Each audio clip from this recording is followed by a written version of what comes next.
Hello, we are discussing about GATE 1995 ECE paper, and this question is related to analog circuits. Look at the circuit diagram given. In the JFET circuit shown in figure, assume that R1 and R2 parallel combination is equal to 1 mega ohm and total stray capacitance at the output side is 20 picofarad. Determine upper cutoff frequency of the amplifier. We are going to calculate upper cutoff frequency. So the meaning of upper cutoff frequency, if you observe, so you must remember about the frequency response curve of any amplifier circuit. This is going to be the frequency response curve, which is very much familiar to you, and it is voltage gain versus frequency is going to be the curve, and over which between these two points it's going to be the maximum voltage gain is possible. That we are saying it as AVM. AV suffix M is nothing but maximum voltage gain or voltage gain at mid frequencies. And below this point, if you observe at that time, below this point, so these are the 2 points. Between this one it will be treated as mid frequency range, above this side it is high frequency range, and below it is low frequency range. At low frequencies gain is small compared to mid frequency range gain, and at high frequencies is also small compared to this mid frequency range. So generally we say that one at low frequencies and high frequencies gain falls or gain reduces, and gain is independent of frequency. At mid frequencies gain depends on frequency, because at mid frequencies the analysis of circuit becomes only resistive. Resistance is independent of frequency, whereas at low frequencies coupling capacitors like this, these are the coupling capacitances. These coupling capacitances will be present at low frequencies. Their effect cannot be neglected, so the circuit response will become reactive, and capacitors are sensitive to frequency. As frequency changes, reactance of capacitance changes, so that gain reduces. And at high frequencies some internal parasitic capacitances are going to be existing between the terminals, that is gate and it is drain, this is source. So there will be capacitances will be present across gate and drain, gate and source, and drain and source. So these are inter-electrode capacitances or parasitic capacitances, or internal capacitances, and they will be in the range of picofarads. They will be considered at high frequencies because they cannot be neglected at high frequencies, even though they can be act as open circuit at low and mid frequencies. So you must consider that one. Again the circuit performance will become reactive. Then again the gain is going to be function of frequency, because capacitor is sensitive to frequency. So again at high frequencies gain reduces. So whenever gain is reducing, we can tolerate up to some value. That value is going to be defined as 70% of its maximum value. So draw a line 70% of its maximum value, that is 0.707 of AVM, which is simply equal to AVM divided by root 2. If you draw a line, horizontal line, it is touching at 2 points. One is at the low frequency region, one is at high frequency region. At low frequency region where it is touching, at that time it is lower cutoff frequency. At higher frequency side it will become upper cutoff frequency. We are going to calculate upper cutoff frequency in our problem. So at F is equal to FH, upper cutoff frequency gain at high frequencies will be equal to AVM divided by root 2. So general expression for the AVH can be written like this: AVM divided by 1 plus J times of F by FH. So at F is equal to FH, if you observe, this F will be replaced with FH, FH will get cancelled, so AVM by 1 plus J1. And if you are going with magnitude, at that time AVH will become AVM by root 2 you will get. So at upper cutoff frequency and at lower cutoff frequency, gain of the amplifier will be equal to 70.7% of its maximum value, and the difference between this one, the frequency range between FH and FL, will be treated as bandwidth. So there is a small procedure, and not only this one, this is general equation, okay, but for amplifier, okay, for amplifier is nothing but it may be FET amplifier or it may be BJT amplifier also. It will be common for both. For FET or BJT amplifier, generally the capacitances are going to be present at input side as well as output side. So you will get two cutoff frequencies. One is related to input side, the other is related to output side. So AVH will be generally written in this way: AVM divided by 1 plus JF by FHI into 1 plus JF by FH naught. FHI is nothing but cutoff frequency at higher frequency side, okay, with respect to input node, and FH naught is upper cutoff frequency with respect to output node. So if you are having two upper cutoff frequencies, which will be the actual upper cutoff frequency? The actual upper cutoff frequency FH will be smallest out of both. So whichever is smaller, that will become upper cutoff frequency. Because if you are going to observing this AVH, at that time AVH is going to be equation for AVH is looks like Bode plot equation, that is transfer function with poles. So whenever a transfer function with multiple poles, lowest pole wherever it is located, that is more near to origin, that will be having the dominant response. That's why that pole is going to be called as dominant pole. So dominant pole out of these two frequencies is nothing but whichever is the smallest. So that will be the dominant upper cutoff frequency, that will be the actual upper cutoff frequency. So FH is equal to smallest out of FHI and FH naught. Okay, so how do we calculate FHI and FH naught? So FH, generally FH is equal to 1 by 2 pi RC. So FHI is equal to, I am writing it as 1 by 2 pi Ri and Ci. Similarly, FH naught is equal to 1 by 2 pi R naught into C naught. Okay, R naught into C naught. Ri is effective resistance at input node. Ci effective capacitance at input node. R naught effective resistance at output node. C naught effective capacitance at output node. Okay, so if you are going to find Ri, Ci, R naught, C naught, it is easy to find FHI and FH naught, and whichever is smaller, that will become the actual upper cutoff frequency. So general procedure is nothing but first step, you have to calculate mid frequency voltage gain AVM, because it is used whenever there is a capacitance exists between input and output nodes, that is feedback capacitance. If there is a feedback capacitance present, at that time we must calculate AVM value most of the times. Okay, so that will be used to represent that feedback capacitance separately at input node, separately at output node using Miller's theorem. For that one, it requires the value of AVM. Okay, so we need to calculate AVM as the first step. Second step is high frequency equivalent circuit you have to write.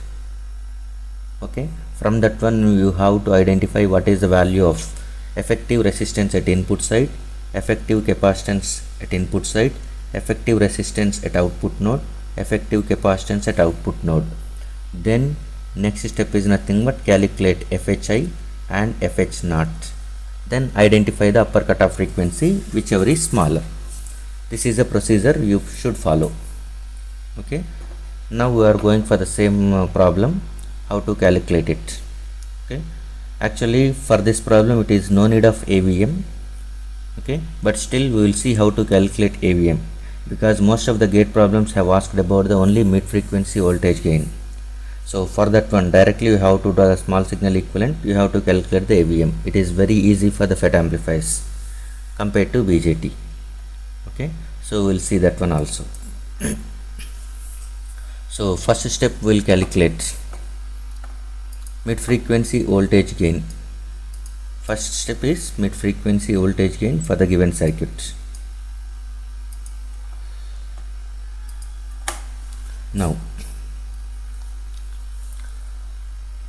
so this is a JFET symbol For this one I am going to draw a small signal equivalent model. First step while drawing the small signal model is nothing but you have to consider the DC voltage source will be grounded. DC voltage source will be grounded and all microfarad capacitances, that is coupling capacitances as well as bypass capacitance, this is bypass capacitance, will be act as short circuit, so they will be replaced with a simple wires.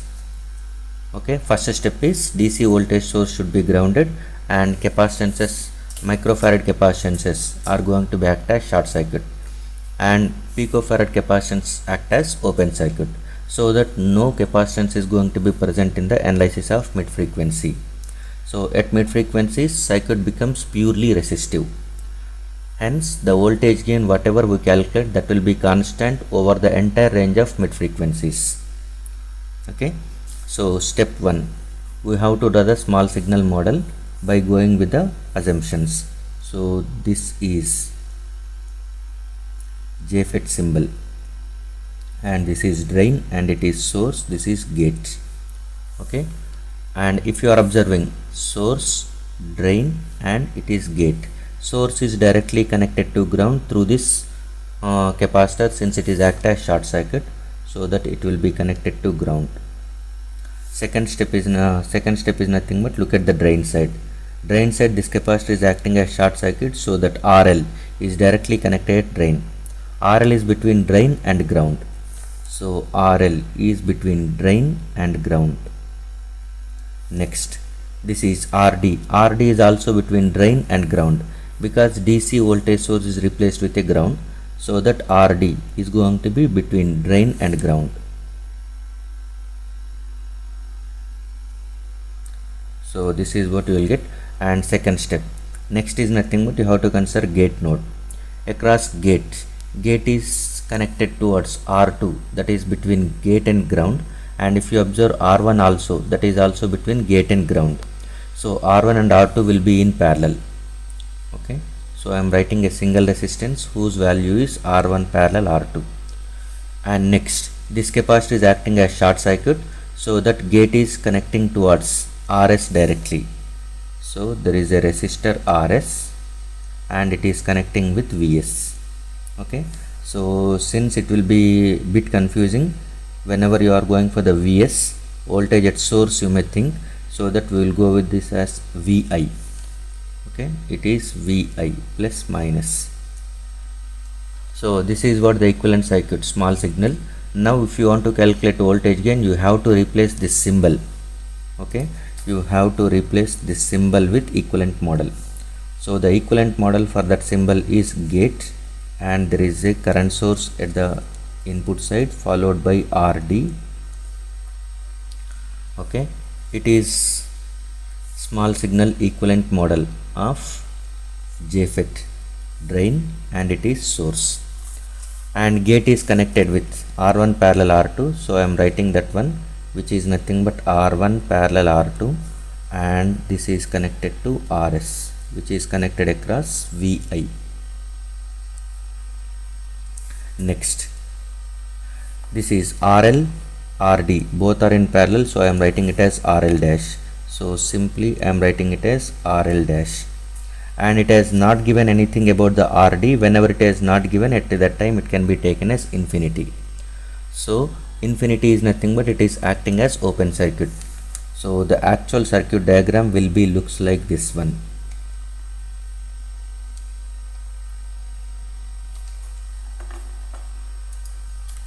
Actual circuit diagram is looks like this.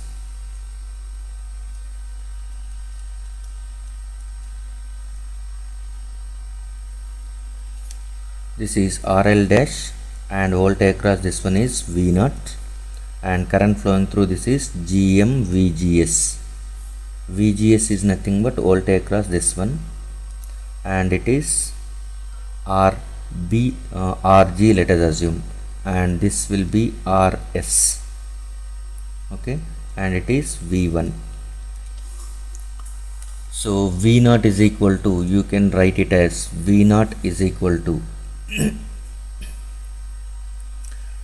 V naught is equal to minus Gm VGS into RL dash. Generally current flows from higher potential to lower potential. By the time current should flow downwards, but actually current is flowing in this direction, that is upwards. So current direction is opposite as we are expected. So that V naught is equal to minus Gm into VGS into RL dash. I am writing V naught by VGS. V naught by VGS is nothing but AVM, that is equal to minus Gm into RL dash. Mid frequency voltage gain is minus Gm into RL dash. Okay, and Gm value is not given, RL dash is known. RL dash is nothing but 5 parallel 5, that is nothing but 2.5 kilo ohms. So this is how to calculate AVM. Actually this process is not required for this problem. Directly you can draw the high frequency model. Okay, so now I am drawing the high frequency model and try to find out the upper cutoff frequency. High frequency model can be drawn in this way. This is gate side, it is connected with RG. RG is nothing but R1 parallel R2, remember it. RG is equal to R1 parallel with R2, and it is connected with RS, and it is V1, and there is a current source flowing it, current source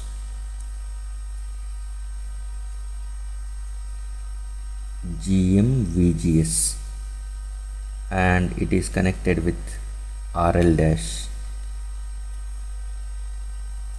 RL dash is also known, RL dash is RD parallel with RL, that is 5 parallel with 5, that is 2.5 kilo ohms.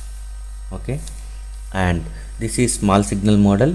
Now we are going to draw the high frequency model. High frequency model is very easy. Simply we have to indicate the capacitances across different terminals. This is gate, drain and source.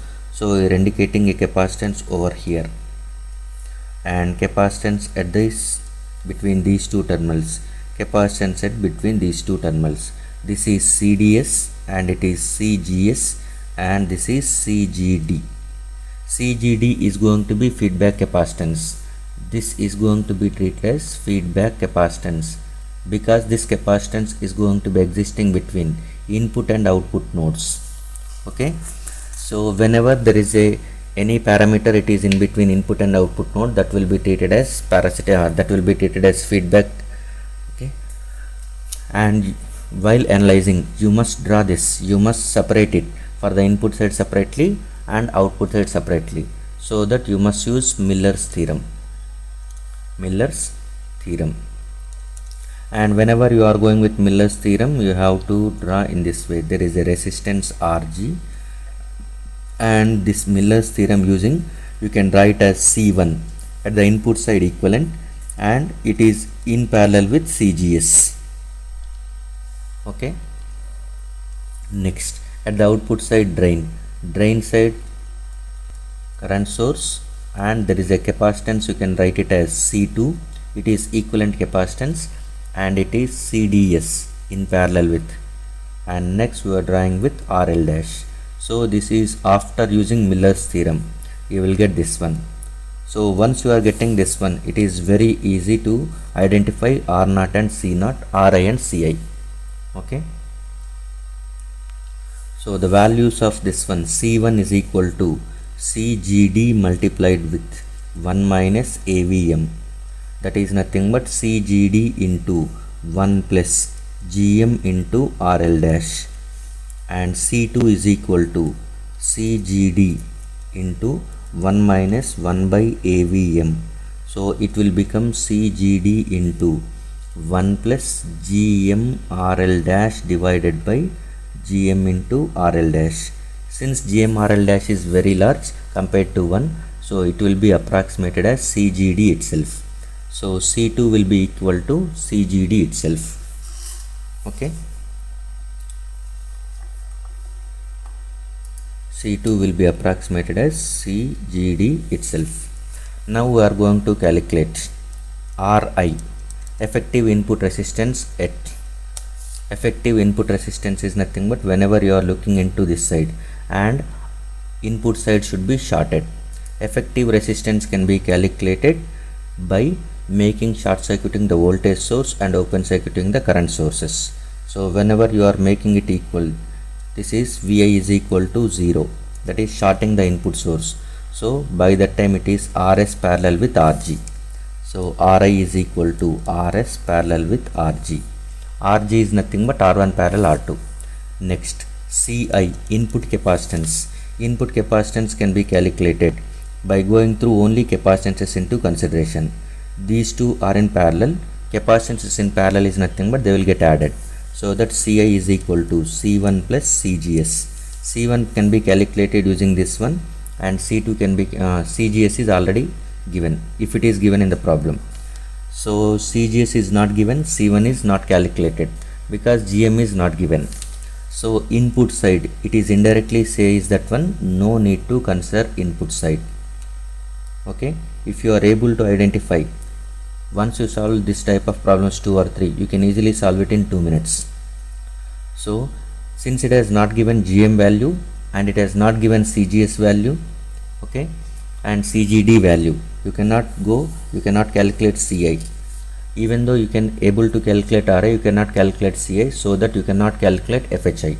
So no need to consider Fhi for this one. So directly upper cutoff frequency is nothing but Fh0 itself. For Fh0, you require output resistance. R0 is nothing but effective output resistance whenever you are making open circuit of this one. That is, you have to remove this one and it will become open circuit. Then effective resistance at output node is RL dash itself. And effective capacitance C0 is C2 in parallel with CDS, that is nothing but addition of these two things. So it will be equal to C2 plus CDS.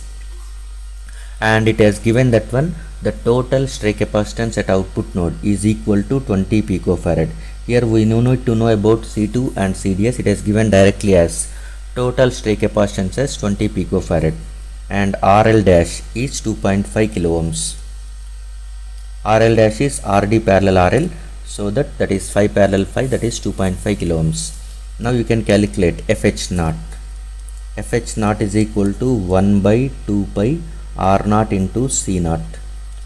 So if you substitute this value R0 and C0, then you are going to get it as,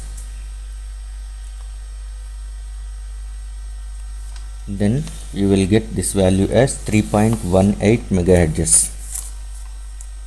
This value is equal to, okay, 3.18 megahertz. So this is the upper cutoff frequency of the given circuit. Directly you can start from this high frequency model itself for this problem. Sometimes if CGD is given, at that time you must require this Gm into RL dash value, that is mid-band voltage gain. Okay, so upper cutoff frequency is 3.18 megahertz. Remember that one, it's a 5 marks question, it's not 2 marks question. It is given in 1995. Thank you. The right answer is 3.18 megahertz.